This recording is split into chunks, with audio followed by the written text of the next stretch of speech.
함께 보실 하나님 말씀은 빌립보서 3장 17절에서 21절까지 말씀, 우리 한 절씩 교독하시겠습니다. 형제들아, 너희는 함께 나를 본받으라. 그리고 너희가 우리를 본받은 것처럼 그와 같이 행하는 자들을 눈여겨보라.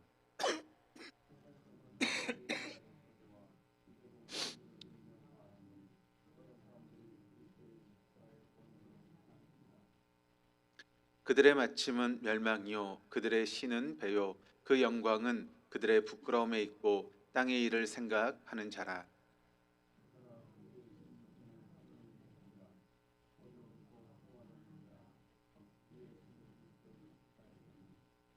같이 읽겠습니다.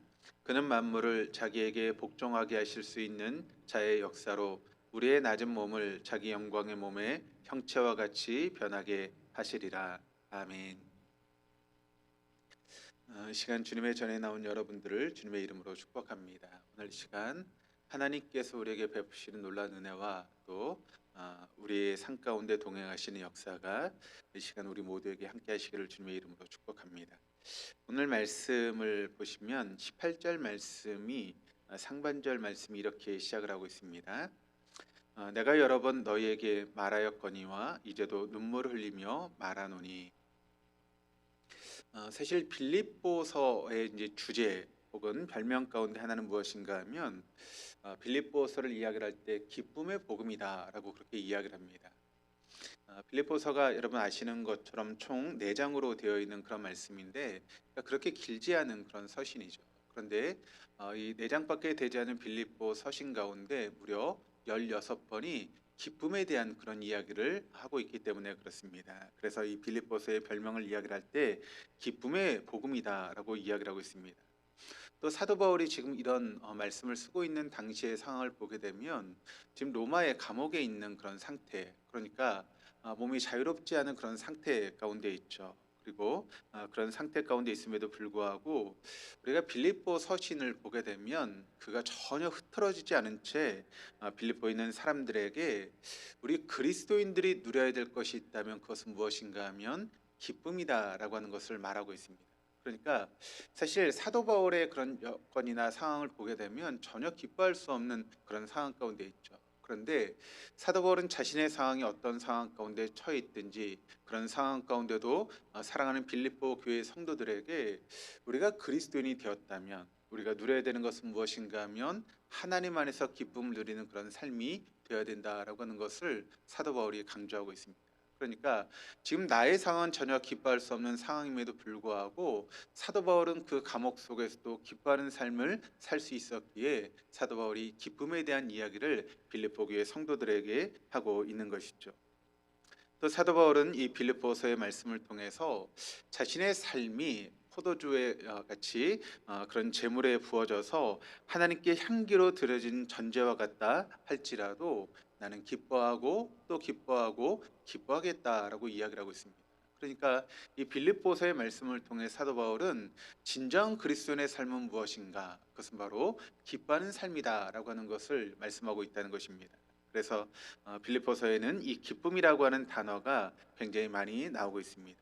그런데 오늘 우리가 본문으로 보고 있는 이 빌립보 3장 18절 상반절 말씀을 보시면 이 주제와 같은 기쁨과는 상관없는 상반된 그런 말씀이 오늘 전반부 말씀을 통해 나오고 있는데 어떤 이야기를 하고 있습니까? 사도 바울이 이렇게 이야기를 합니다. 내가 여러 번 너에게 말하였거니와 이제도 눈물을 흘리며 말하노니.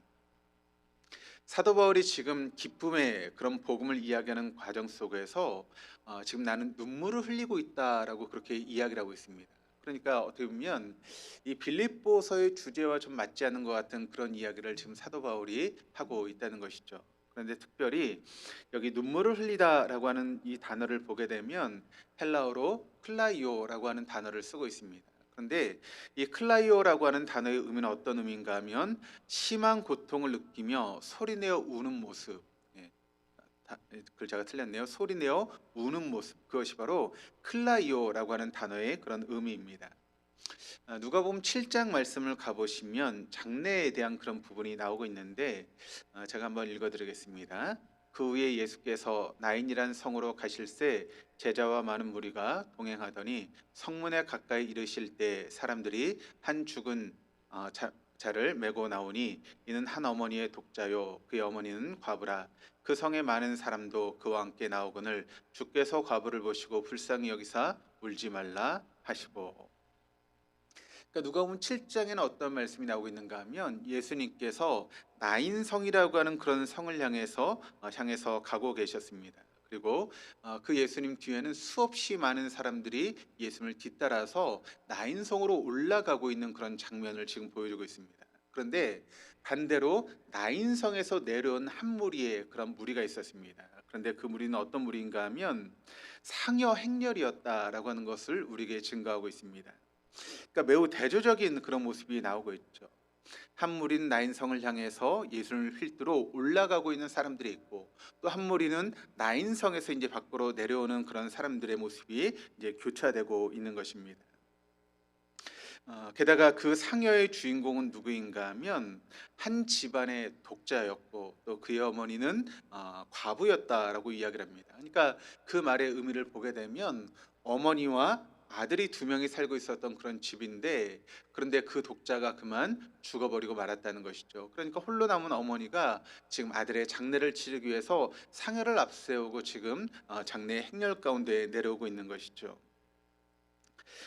여러분, 그 당시 이제 성경에도 나오고 있지만 이 당시 이스라엘 백성들에게 가장 약자가 있다면 어떤 사람들이겠습니까?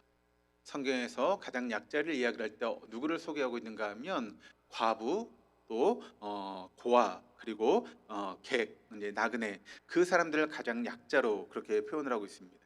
그러니까 여러분, 지금 이 장래의 그런 모습을 통해서 그 장래의 그 어머니를 한번 생각해 보시기를 바랍니다.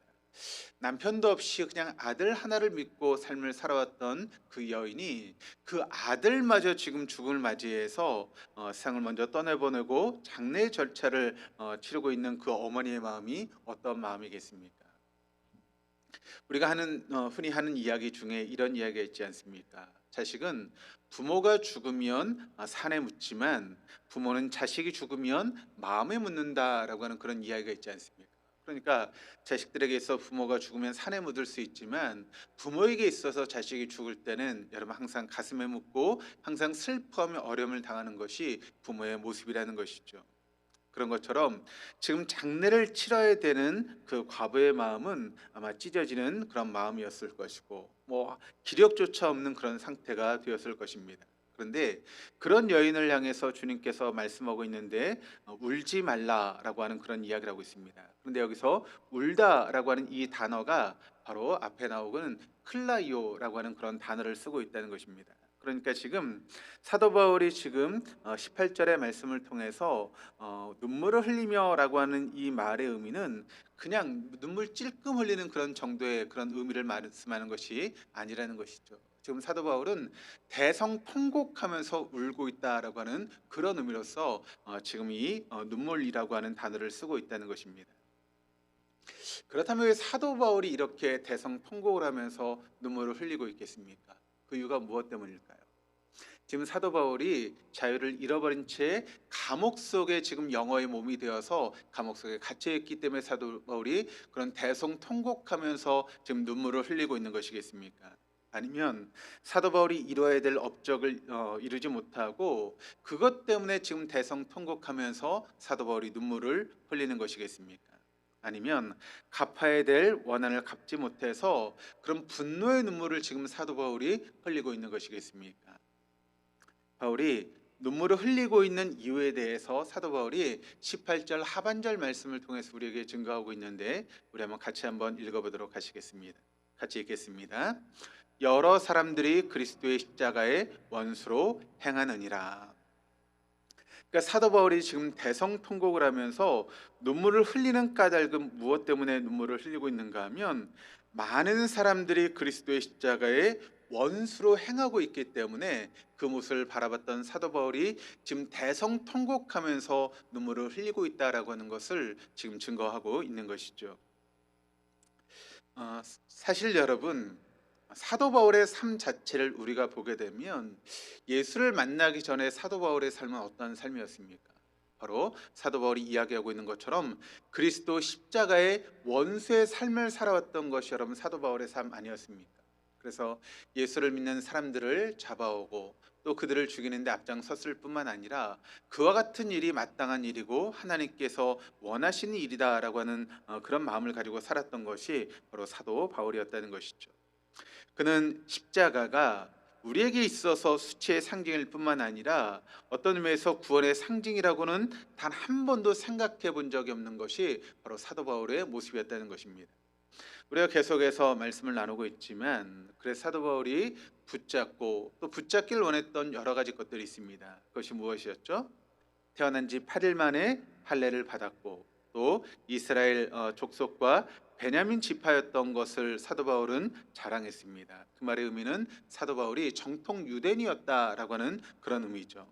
또 이방 땅이었던 다소에서 태어났지만 그 땅에서 히브리 교육을 받고 히브리 말을 할 줄 아는 것도 그에게는 큰 자부심이었다는 것입니다. 뿐만 아니라 그 유대교 중에서도 가장 정통하고 또 열심히 있었던 바리새파에 속해 있던 것, 또 신앙의 열심으로는 교회를 박해하는 것도 그의 자랑이었고 또 율법으로는 의로 흠이 없는 그 같은 삶을 살아갔던 것, 이 모든 것들이 사도 바울의 자랑이었고 또 모든 사람이 부러워할 만한 그런 모습이었다라고 하는 것을 우리가 계속해서 말씀을 통해 함께 나눴습니다. 그런데 그렇게 이런 것을 자랑거리로 삼고 이것을 붙들기 위해서 인생을 살아왔던 사도 바울에게 바로 십자가에 달려 죽으신 예수님께서 사도 바울을 찾아오셨습니다. 그 전에 사도 바울에게 있어서 십자가는 넝마 조각과 같은 그런 것이었습니다. 그래서 아무 필요도 없고 아니면 그것은 버려야 될 것이라고 생각했던 것이 바로 사도 바울이었죠. 그런데 그렇게 다메섹 도상에서 예수를 만나고 나니 자신이 그토록 자랑스럽게 여겼던 또 그토록 붙잡고 싶었던 그 모든 것들, 여기 나오는 이 모든 것들이 바로 넝마 조각에 지나지 않는다라고 하는 것을 사도 바울은 깨닫게 된 것입니다. 그래서 그는 이 모든 것을 배설물로 여긴다라고 하는 것을 사도 바울은 말씀하고 있는 것이죠. 바울은 많은 사람들이 십자가의 원수로 살아가는 것을 그토록 생각할 때마다 가슴이 저미고 또 대성통곡할 정도로 사도 바울에겐 슬픔을 주는 그런 이유였습니다. 그리고 그들의 그런 태도는 그의 눈에 눈물이 마르지 않도록 그렇게 만들고 말았다는 것이죠. 그러면 그렇게 사도 바울이 대성통곡할 수밖에 없게 만들었던 그들의 행위는 어떤 행위였는가? 그 행위에 대해서 오늘 본문 19절 말씀이 우리에게 증거하고 있는데 같이 한번 읽어보시겠습니다. 그들의 마침은 멸망이요 그들의 신은 배요 그 영광은 그들의 부끄러움에 있고 땅의 일을 생각하는 자라. 이 빌립보에 사는 사람들은 로마의 어떤 시민권자로서 로마 제국 내에 사는 사람들처럼 로마의 법에 적용을 받고 살아갔던 로마 사람들이었습니다. 그래서 그 빌립보 지역에서 뭐 집을 사고 팔아서 재산을 소유할 권리가 있었을 뿐만 아니라 시행정에 직접 참여하는 정치적인 권리도 누리고 있는 그런 사람들이었습니다. 그리고 그런 것들이 빌립보 교회 사람들에게는 굉장한 자부심이었고 자랑거리가 되었다는 것입니다. 그럼에도 불구하고 사도 바울은 뭐라고 말씀하고 있는가 하면 그들의 마침은 멸망이다라고 그렇게 이야기를 하고 있습니다. 그들의 삶이 영원한 생명 되시는 예수 그리스도에게 연결되지 않았다면 결국 그들의 삶은 멸망할 수밖에 없다라고 하는 것을 사도 바울이 이야기를 하고 있는 것이죠. 여러분, 지금 우리의 삶이 아무리 화려해 보이고 또 남들이 부러워할 만한 것들을 우리가 가지고 있다 할지라도 우리의 삶이 예수 그리스도와 연결되지 않았다면 여러분 그것은 뿌리가 꺾여서 화병에 담긴 꽃과 같을 수밖에 없습니다. 여러분, 뿌리가 뽑혀서 화병에 담긴 꽃은 아무리 길게 가야 여러분 한두 주가 지나면 시들 수밖에 없고 죽어갈 수밖에 없는 것 아니겠습니까? 그러니까 아무리 그들의 삶이 화려해 보이고 사람들이 부러워할 만한 많은 것을 가지고 있다 할지라도 예수에게 연결되지 않는 그와 같은 삶이라고 하는 것은 결국 멸망할 수밖에 없는 모습이다라고 하는 것을 우리는 잊지 말아야 됩니다. 근데 여러분 우리가 예수를 믿는 그리스도인이 되었음에도 불구하고 여러분 그렇게 세상에서 화려한 그런 삶을 살아가는 사람들을 부러워할 때가 있지 않습니까? 근데 여러분 결코 우리가 그들을 부러워할 필요가 없습니다.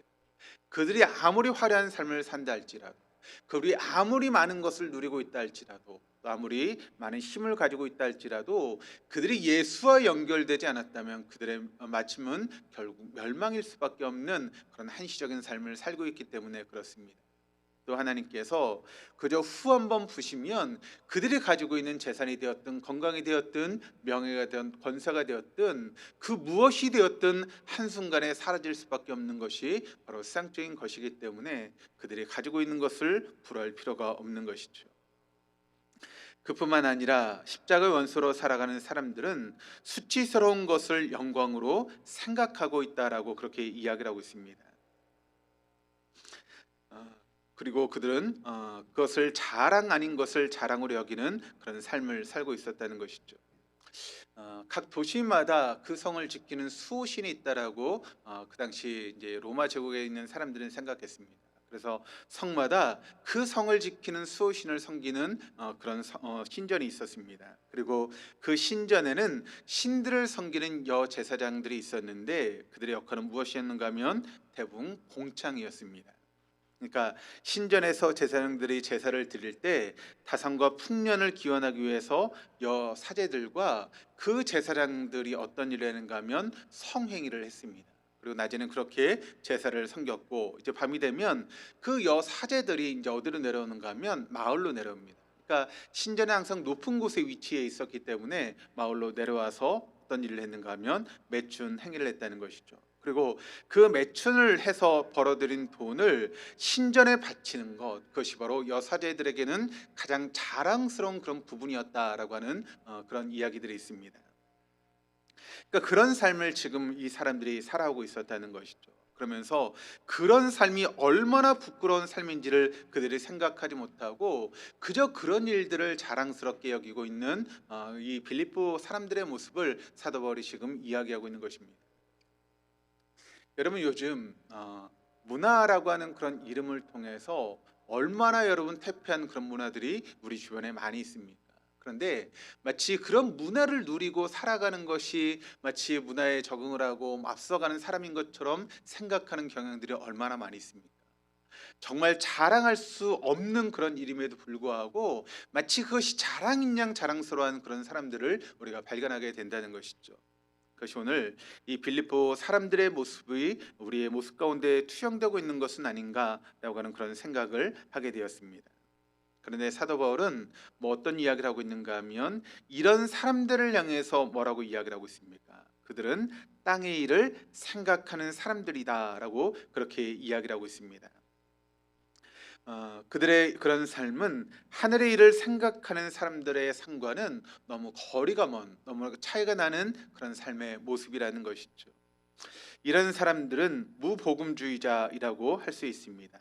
그리고 그들에게는 그들 자신들의 그런 삶의 기준이 있다는 것이죠. 그들에게 하나님께서 아무리 간절하게 말씀하셔도 저는 저 나름대로의 생각이 있습니다라고 생각하고 자신의 생각대로 삶을 살아가는 그런 사람이었다는 것입니다. 그런데 바울이 빌립보 교회에 편지를 보낼 때 그곳에는 무율법주의자들만 있었던 것이 아니라 주님의 십자가 사역을 무시하고 율법을 지켜야만 구원을 얻을 수 있다라고 주장하는 율법주의자들도 있었습니다. 그러니까 무율법주의자들 그리고 율법주의자들 어떻게 보면 너무나 다른 것처럼 보이는 그와 같은 모습이었지만 그러나 십자가의 은혜 또 십자가의 복음을 생각하면 결국 이들은 한 모습으로 비춰질 수밖에 없는 것입니다. 그들에게도 동일하게 그런 이야기를 하고 있는데 이렇게 이야기를 합니다. 그들의 마침은 멸망이요 그들의 심은 배요 그 영광은 그들의 부끄러움에 있고 땅의 일을 생각하는 자라. 그리스도의 십자가의 원수로 행하는 사람들은 아무리 선행을 많이 하고 아무리 큰 업적을 많이 쌓아도 그 마침은 멸망으로 이어질 수밖에 없고 마칠 수밖에 없다라고 하는 것을 사도 바울은 이 말씀을 통해서 우리에게 이야기를 하고 있는 것이죠. 그러니까 그 당시 율법주의자들은 이런 것을 지켜야 되고 이런 일을 행해야 되고 이렇게 행동하면 구원 얻을 수 있다라고 이야기를 하면서 자신의 업적을 자랑하고 또 자신이 지켰던 율법을 자랑하면서 이야기를 했지만 결국 예수님과 연결되지 않은 그와 같은 모습은 결국 멸망할 수밖에 없다는 것입니다. 그들이 아무리 많은 선을 행하고 아무리 좋은 일을 많이 했다 할지라도 예수의 십자가와 연결되지 않는 그와 같은 삶은 결국 멸망일 수밖에 없는 것이죠. 우린 율법을 지켜서 구원을 받는 존재가 아니라 십자가에서 대속의 죽음을 죽어서 주신 주님의 은혜로 구원받았기 때문에 그렇습니다. 그러므로 여러분, 우리가 먼저 가져야 될 것은 바로 십자가 대속의 죽음이 우리에게 주신 하나님의 은혜라는 것을 믿고 그것을 마음에 간직하는 것, 그것이 무엇보다 필요하다라고 하는 것을 다시 한번 깨닫게 됩니다. 유대 율법주의자들은 자신들의 배를 신으로 섬겼습니다. 그들은 정결법, 특히 음식을 가려 먹는 것에 몰두했는데 우상화의 지경에 이를 정도로 그와 같은 것을 중요하게 생각하는 유대인들의 모습을 보게 되죠. 하나님께서 출애굽한 이스라엘 자손들에게 가나안 땅에 이제 들어가서 먹어도 되는 것과 먹지 말아야 될 것을 구별해 주셨습니다. 이스라엘 자손들이 구별된 삶을 살았기를 바랐기 때문에 주님께서 먹어도 되는 것 그리고 먹지 말아야 되는 것을 구별해 주었던 것이죠. 그런데 세월이 지나자 그들은 구별된 음식을 먹는 것 자체, 그러니까 하나님께서 구별해서 이것은 먹지 말라고 하고 이것은 먹으라운, 그것을 먹는 것이 마치 구원을 얻는 것처럼 착각하는 그런 모습들이 바로 유대인들 가운데 생기게 되었다는 것입니다.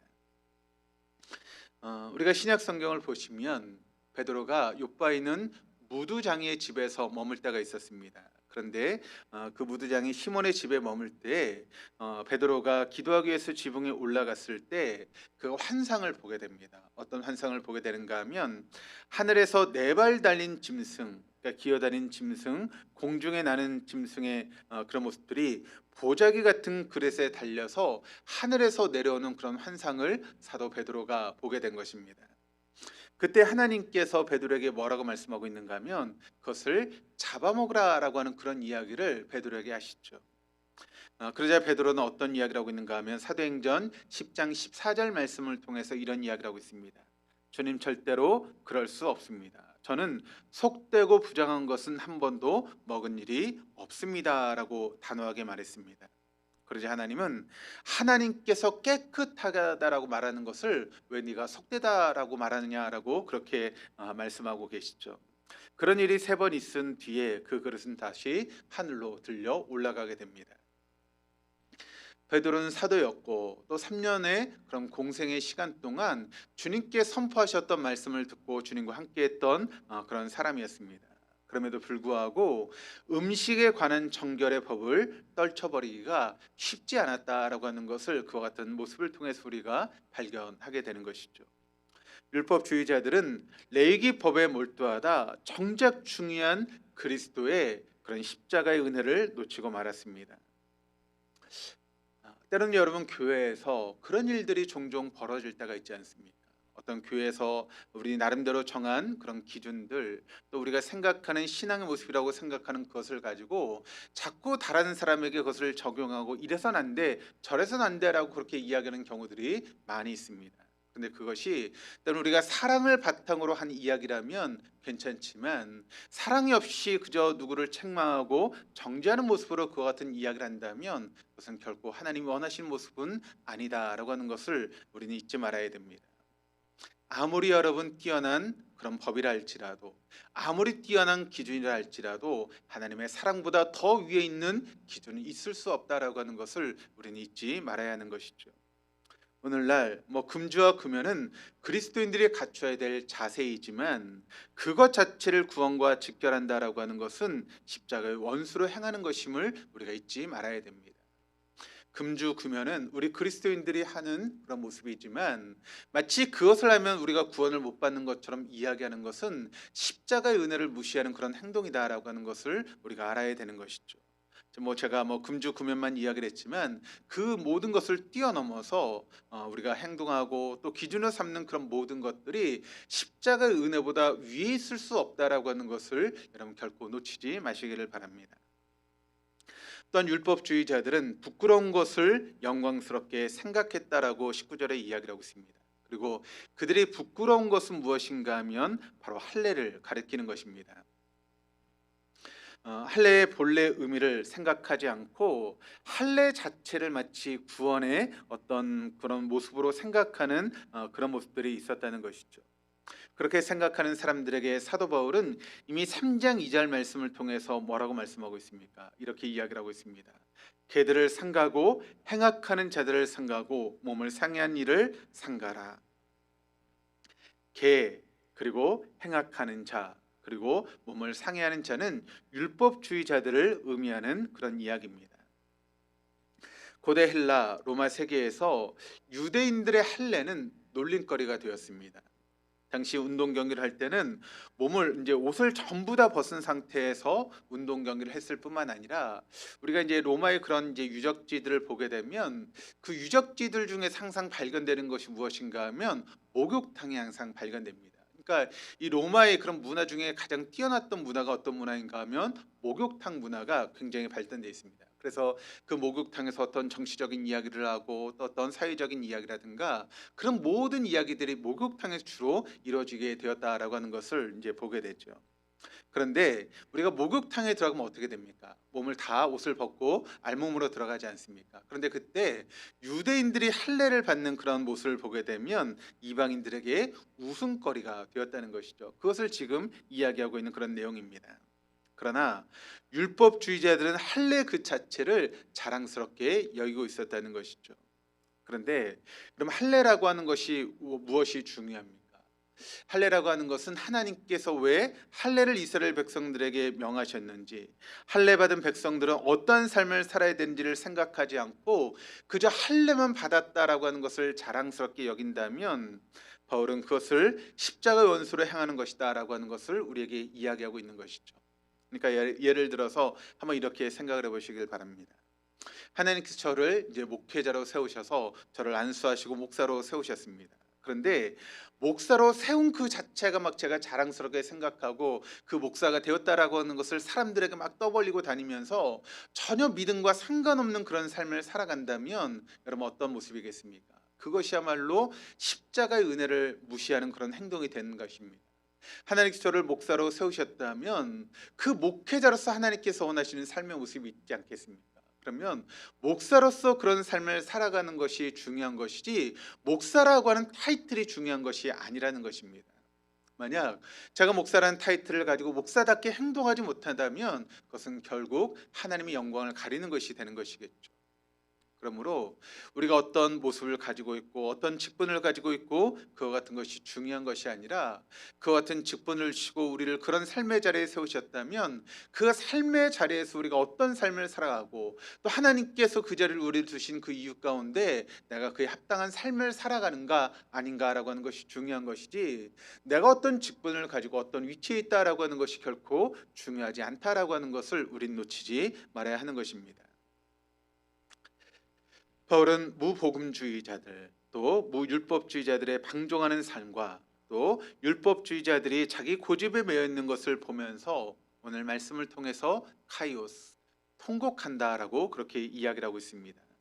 바울이 그리스도의 십자가의 원수로 행하는 사람들을 보면서 통곡했던 것은 그가 바른 것이 무엇인지를 생각하고 있는 그리스도인이었기 때문에 바울이 그런 모습들을 보면서 통곡할 수밖에 없었다라고 하는 것입니다.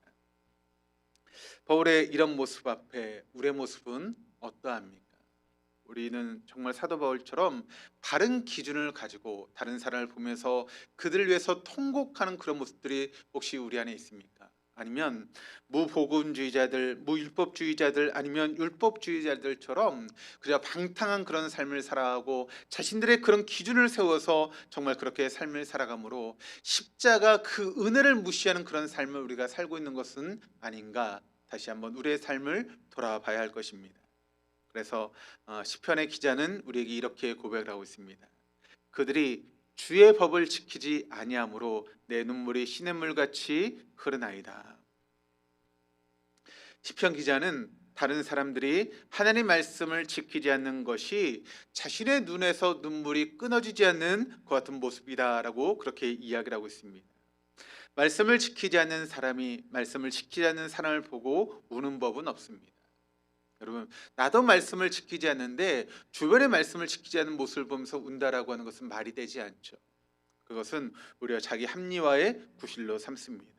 시편 기자는 이런 고백을 하고 있다라고 하는 것은 이 시편 기자가 말씀을 지키기 위해서 자기 나름대로 몸부림치는 그런 삶을 살고 있기 때문에, 그렇게 주변에서 말씀을 지키지 않은 삶을 살아가는 사람들을 보게 되었을 때 그 눈에서 눈물이 흐를 수밖에 없었다라고 하는 것입니다. 우린 무엇 때문에 눈물을 흘리고 있습니까? 혹시 우리가 가지려고 하는 것을 가지지 못했기 때문에 여러분 눈물을 흘리고 있습니까? 우리가 이루려고 하는 업적을 이루지 못했기 때문에 혹시 눈물을 흘리고 있는 것은 아닙니까? 아니면 깨어진 관계로 인해서 눈물이 나십니까? 자신의 형편없었던 지난날의 삶을 돌아보고 반성하며 흘리는 눈물도 정말 귀한 눈물이지만, 다른 사람을 위해서 함께 울어주는 눈물이야말로 훨씬 더 귀한 눈물 아니겠습니까? 시편 기자가 흘렸던 눈물, 또 사도 바울이 흘렸던 그 눈물의 귀중함을 우리가 다시 한번 깨달을 수 있는 시간이 되어야 될 줄 믿습니다. 사람들의 바르지 않는 삶을 보고 눈물을 흘린 것은 시편 기자나 혹은 바울만이 아닙니다. 주님께서도 그러하셨습니다. 누가복음 19장 37절에서 42절까지 말씀을 우리 같이 한번 읽어보시겠습니다. 이미 감난산 내리막길에 가까이 오심에 제자의 온 무리가 자기들이 본 바 모든 능한 일로 인하여 기뻐하며 큰 소리로 하나님을 찬양하여 이르되 찬송하리로다. 주의 이름으로 오시는 왕이여, 하늘에는 평화요 가장 높은 곳에는 영광이로다 하니, 무리 중 어떤 바리새인들이 말하되 선생이여 당신의 제자들을 책망하소서 하거늘 대답하여 이르시되 내가 너희에게 말하노니 만일 이 사람들이 침묵하면 돌들이 소리 지르려 하시리라. 가까이 오사 성을 보시고 오시며 이르시되 너도 오늘 평화에 관한 일을 알았더라면 좋을 뻔하였거니와 지금 내 눈에 숨겨졌도다. 지금 예수님께서 나귀를 타시고 예루살렘으로 올라오시는 그런 장면 가운데 많은 사람들이 자신의 겉옷을 펴고 또 종려나무까지를 흔들면서 호산나 호산나 그렇게 외치며 예수님을 환영하며 맞아들였습니다. 그런데 정작 예수님은 어떠한 모습이었는가 하면 그런 그들의 모습을 보시고 우셨다라고 그렇게 성경은 기록을 하고 있습니다. 바울이 십자가의 원수를 향하는 사람들로 인해 울었던 것처럼 예수님께서도 크라이오 소리를 내어 통곡하셨습니다. 그럼 얼마나 대조되는 그런 모습입니까? 한쪽에서는 예수님을 환영하면서 소리 지르고 막 호산나 그렇게 막 사람들이 환호하면서 예수를 맞이하는데, 정작 예수님께서는 그런 그들의 모습을 보시며 통곡하며 우시는 모습, 너무나 대조적인 그런 모습인 것이죠. 바울이 십자가의 원수로 행했던 그와 같은 모습 안에서 통곡하며 울었던 것처럼 예수님은 사람들의 환호성을 지르고 있는데 예수님은 통곡하며 우셨다는 것입니다. 도대체 무엇 때문에 예수님께서 그렇게 통곡하며 우셨겠습니까? 이제 닷새 되면 십자가에 달려 죽을 수밖에 없는 자신의 모습을 보면서 예수님이 통곡하며 우셨겠습니까? 그것을 생각하니까 너무나 고통스러울 것 같아서 주님께서 통곡하며 울고 계시는 것입니까? 그것이 아닙니다. 예수님은 예루살렘의 죽음을 슬퍼하셨던 것입니다. 예수님이 승천하신 후에 30년이 지난 서기 66년에 로마의 티투스 장군이 예루살렘에 쳐들어오게 됩니다. 그때 마침 유월절기였기 때문에 예루살렘에는 예루살렘 주민들과 또 온 이스라엘 땅에서 그 절기를 지키기 위해서 찾아왔던 순례자들로 인산인해를 이루고 있었습니다. 티투스 장군은 3일 만에 예루살렘 주위에 토성을 쌓았기 때문에 그 예루살렘 성 안에 있었던 사람들은 도망갈 수가 없는 그런 상태로 예루살렘 성 안에 갇히게 되었습니다. 그리고 로마 군인들은 그렇게 그 예루살렘 성을 무려 4년 동안이나 포위하고 있었던 것입니다. 그래서 갇혀있던 사람들의 대부분은 결국 굶어 죽었습니다. 그리고 로마 군인들이 예루살렘을 멸망시킬 때 임산부의 배를 가르고 어린아기를 꺼내서 바닥에 패대기 쳤다라고 역사가였던 요세푸스가 증언하고 있습니다. 그런데 주님은 그 모습을 미리 보셨습니다. 그리고 통곡하며 우신 것입니다. 그들이 그때 흘릴 눈물에 주님께서 동참하시며 울고 계셨던 것이죠. 여러분, 저도 마찬가지고 우리 그리스도인들의 모습을 보면 과거에 참 우리 그리스도인들이 참 많이 울었습니다. 가진 것이 없고 배운 것도 없는 우리를 받아주시고 품어주신 주님의 사랑이 감격스러워서 얼마나 그리스도인들이 많이 울었습니까? 그래서 그때는 주님만이 소망이었고 주님만이 전부였습니다. 복음을 알지 못하는 사람들의 영혼을 위해서도 얼마나 그리스도인들이 참 많이 울었습니까? 하지만 요즘 우리 그리스도인들의 모습을 보면 잘 울지 않습니다. 가진 것이 많아서인지 배운 것이 많아서인지 주님께서 우리를 받아주신 것이 마치 당연한 것처럼 생각해서인지 우리는 잘 울지 않습니다. 아직 대한민국에도 주님을 인격적으로 만나지 못한 사람들이 4천만 명이 넘어가고 있음에도 불구하고 그들을 우리가 그리스도의 사랑으로 품어야 된다라고 생각하지 않기 때문에 그들을 바라보면서도 우리가 울지 않는 것입니다. 주일 한번 돌아보시기를 바랍니다. 주님을 몰라서 외롭게 살아가는 사람들이 얼마나 많이 있습니까? 주님을 안다고 하면서도 무복음주의자, 무율법주의자, 때로는 율법주의자로 살아가는 사람들이 우리 주변에 얼마나 많이 있습니까? 그들을 위해서 울어야 되지 않겠습니까? 그들을 위해서 울어줘야 되는 사람들은 도대체 누구입니까? 그들을 위해서 울어줄 수 있는 사람들이 진정으로 복된 사람들일 것입니다. 그런 복된 삶을 살아갈 수 있는 저와 여러분, 우리 모두가 될 수 있기를 주님의 이름으로 축복합니다.